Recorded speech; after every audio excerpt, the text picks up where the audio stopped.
La réingénierie des formations paramédicales centre l'étudiant au cœur de la formation. Je suis Pierre-Benjamin Gracia, je suis chargé de mission au sein du bureau de la formation initiale et de la démographie des professionnels de santé. Je m'occupe de certaines professions paramédicales, notamment les infirmiers.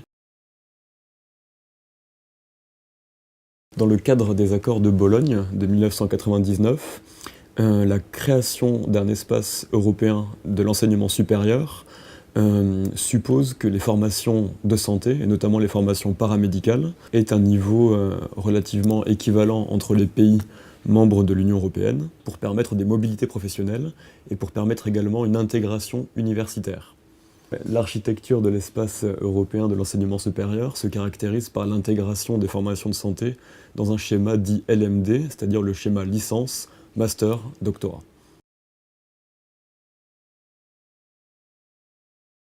Cette réforme a directement impacté le rôle des tuteurs en stage des étudiants paramédicaux, puisque dorénavant les programmes de formation sont définis sur une triple approche, la définition d'un référentiel de compétences, d'un référentiel d'activité et d'un référentiel de formation.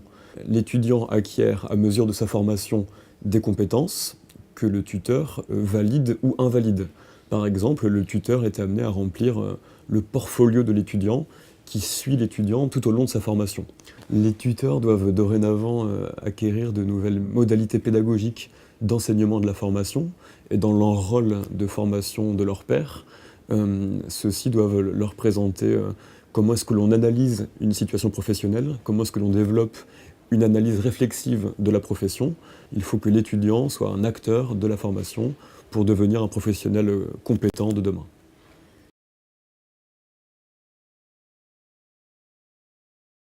Ce qui est nouveau, c'est que le tuteur valide les actes et décompose la formation par certaines compétences, ce qui n'était pas le cas avant. Ce qui est nouveau également, c'est que dorénavant, au cours des stages, l'étudiant va valider des compétences et le tuteur va valider le stage ou non, et cette validation de stage conduit à l'obtention de crédits européens.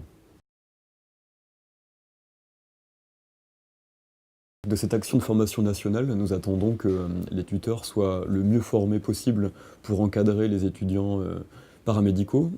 Ainsi, le tuteur lui-même en aura le bénéfice d'avoir peut-être une charge moins lourde dans l'encadrement de l'étudiant pour que le service fonctionne au mieux. Ce qui est intéressant aussi, c'est que les étudiants qui ont suivi ces nouveaux programmes seront également les tuteurs de demain. Donc ils auront compris l'usage du portfolio et l'intérêt d'encadrer un étudiant au mieux pour l'aider à développer une analyse réflexive de sa profession. L'intérêt que cette formation arrive maintenant, c'est que concrètement, les tuteurs de stage sur le terrain seront capables et seront en capacité d'encadrer les étudiants et de comprendre le nouveau paradigme que les programmes de formation supposent, à savoir une approche par compétences. Il faut acquérir des compétences pour acquérir une activité et un savoir-faire.